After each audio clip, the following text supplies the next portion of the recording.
नमस्कार और मैं हूं आपके साथ आनंदमयी। राजनीतिक गलियारों की बड़ी घमासान। सपा प्रमुख अखिलेश ने 1 लाख भत्ते की कर दी मांग।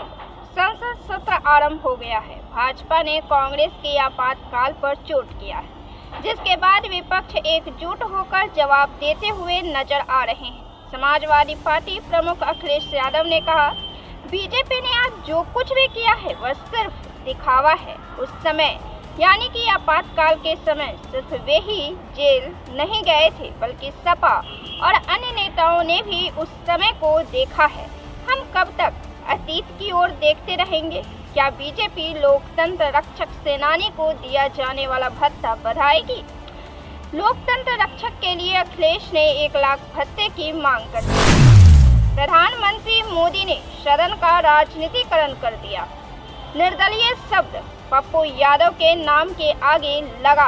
अगले 5 सालों तक हर दिन लोकसभा चुनाव के समय का प्रतिनिधित्व करता रहेगा और इस समय के बिहार के राजनीतिक हठधर्मिता को दिखाता रहेगा जो राजद पर फूटता है। निर्दलीय सांसद पप्पू यादव ने कहा, मुझे समझ नहीं आता है कि बीजेपी के पास विकास के लिए क्यों कुछ नहीं है, बीजेपी के पास नीति के लिए क्यों कुछ नहीं है, भाजपा के पास पेपर लीक, महिलाओं, महंगाई पर कुछ क्यों नहीं है। बीजेपी 30-40 साल पुरानी बातों को और एक ऐसे पीएम जिन्होंने देश को स्वाभिमान, सम्मान और अभिमान के साथ विश्व में सर्वश्रेष्ठ किया और आज के दिन जब स्पीकर का चयन हुआ और एक बेहतर संदेश दिया गया, वहां रंग में भंग और पहले दिन ही आपने कह दिया कि तकरार के रास्ते ही आगे काम होगा, तो आप क्या उम्मीद करेंगे? आपने पहले दिन ही सदन का राजनीतिकरण कर दिया, स्पीकर को अपने पार्टी के एजेंडे पर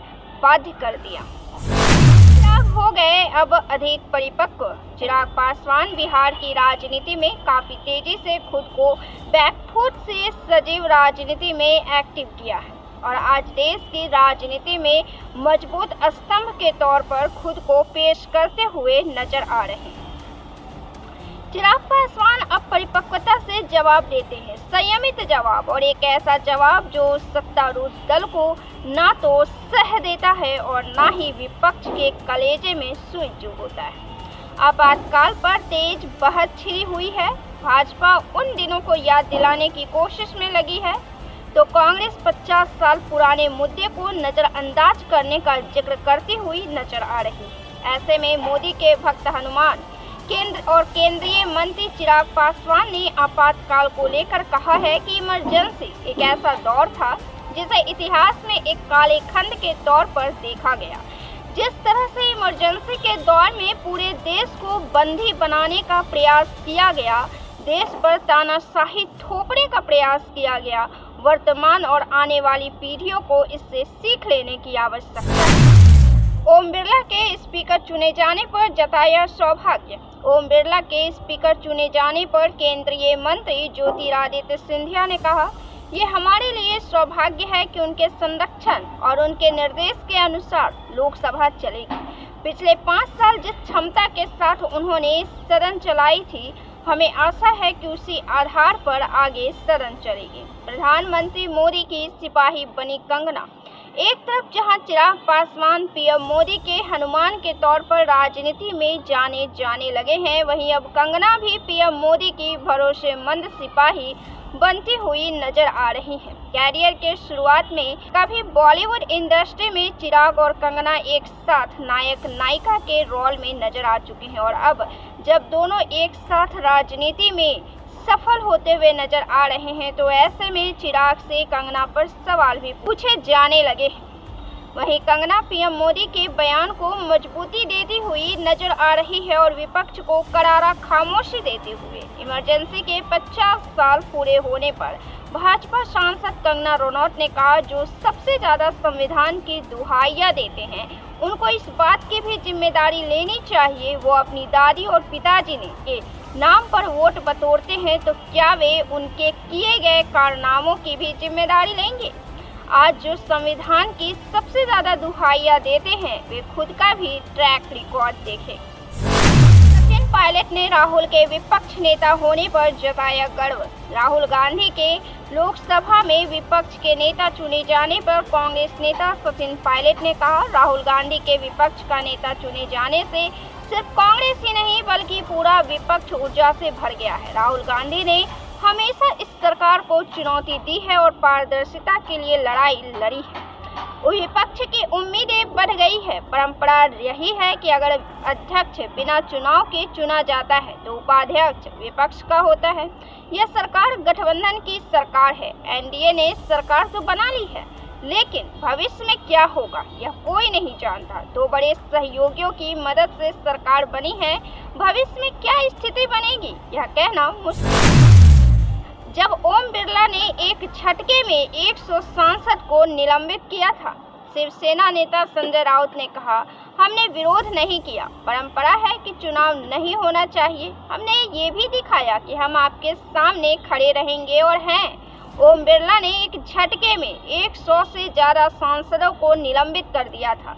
आपातकाल में ऐसा नहीं हुआ था। डिप्टी स्पीकर विपक्ष को मिलना चाहिए, बातचीत हो रही है। सरकार के पास सत्ता का पावर, लेकिन विपक्ष के पास जनता की आवाज। लोकसभा में विपक्ष के नेता राहुल गांधी हो चुके हैं और उन्होंने कहा, हमें विश्वास है कि विपक्ष को बोलने की अनुमति देकर, हमें भारत के लोगों का प्रतिनिधित्व करने की अनुमति देकर आप भारत के संविधान की रक्षा करने का अपना कर्तव्य निभाएंगे। मैं एक बार फिर आपको और सदन के सभी सदस्यों को बधाई देना चाहता हूं जिन्होंने चुनाव जीता। डिप्टी स्पीकर विपक्ष को लेकर सियासत गरमाई। भाजपा सांसद बांसुरी स्वराज ने कहा, अगर सर्वसम्मति से यह चुनाव होता तो बेहतर होता, क्योंकि स्पीकर सबके हैं। लेकिन बहुत अचंभे की बात है कि इस बार विपक्ष ने सर्वसम्मति को भी सशर्त बना दिया। ना तेलंगाना में, ना कर्नाटक में, ना तमिलनाडु में, कहीं भी इंडी गठबंधन ने डिप्टी स्पीकर विपक्ष को नहीं दिया। लेकिन यहाँ पर उनके दोहरे मापदंड दिख रहे हैं। ओवैसी पर कानूनी कार्रवाई की उठ रही मांग। सदन में नवनिर्वाचित सांसद की शपथ ग्रहण कार्यक्रम हुआ है, जिसमें सभी ने अपने अपने अंदाज में शपथ ली है, लेकिन ओवैसी के लिए शपथ पर आपत्ति जताई जा रही है। केंद्रीय मंत्री गिरिराज सिंह ने कहा, शपथ के समय असदुद्दीन ओवैसी ने जैसे शपथ लिया है वो देश का अपमान है। फिलिस्तीन जिंदाबाद, जय फिलिस्तीन कहना ये कानून में अपराध है। उन पर कानूनी कार्रवाई होनी चाहिए। वे देश को सीरिया बना देना चाहते हैं। अरविंद केजरीवाल के लिए अखिलेश ने दहाड़ा। उत्तर प्रदेश में अखिलेश यादव की कद बढ़ी है। उत्तर प्रदेश की राजनीति में अखिलेश यादव ने बसपा, दलित, जाट, ओबीसी, ब्राह्मण सभी वोट बैंक को अपने फेवर में बनाने की कोशिश की है। बड़ी पार्टी के तौर पर समाजवादी पार्टी उभरकर सामने आ गई है। ऐसे में अब अखिलेश विपक्ष का मुख्य और बुलंद आवाज भी बनते हुए नजर आ रहे हैं। सपा प्रमुख अखिलेश यादव ने कहा, जब से दिल्ली में भाजपा की सरकार बनी है, मुख्यमंत्रियों की तकलीफ बढ़ी है, परेशानियां बढ़ी है।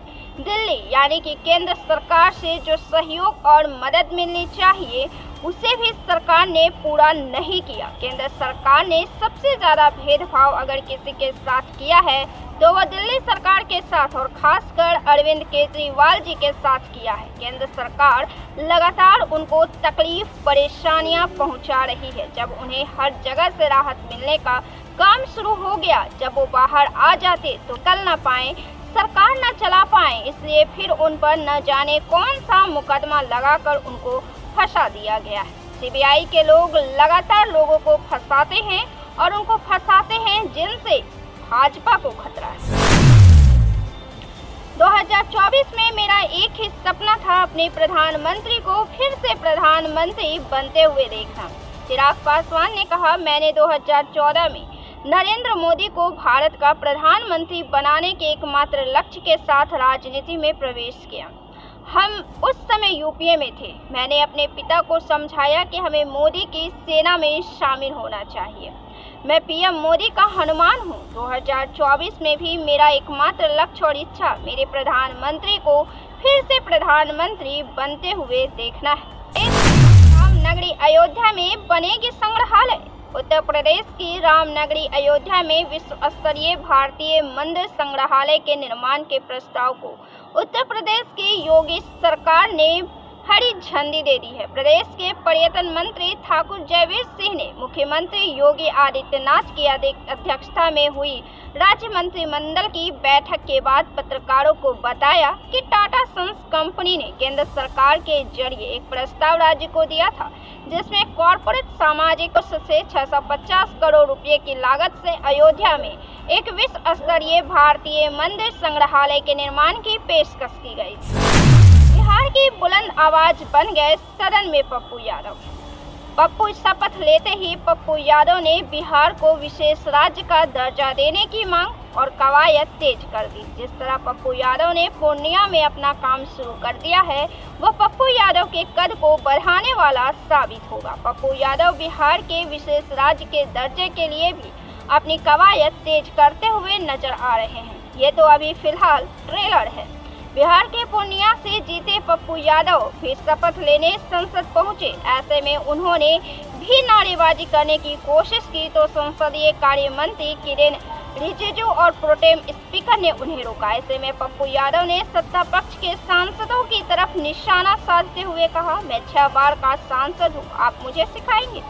शपथ लेने पहुंचे पप्पू यादव गले में रिनीट की तख्ती लटकाए दिखे। उन्होंने अपने भाषण की शुरुआत प्रणाम पूर्णिया, प्रणाम बिहार, सलाम बिहार, जोहार बिहार से की। केंद्र में नीतीश कुमार के सहयोग से सरकार बनी है। ऐसे में आपको क्या लगता है, भाजपा के इस शासनकाल में, प्रधानमंत्री मोदी के इस शासनकाल में क्या बिहार को विशेष राज्य का दर्जा मिल सकेगा? अपना जवाब कमेंट बॉक्स में जरूर दें। वीडियो को लाइक करें, शेयर करें और चैनल को सब्सक्राइब जरूर से कर लें। बहुत बहुत शुक्रिया।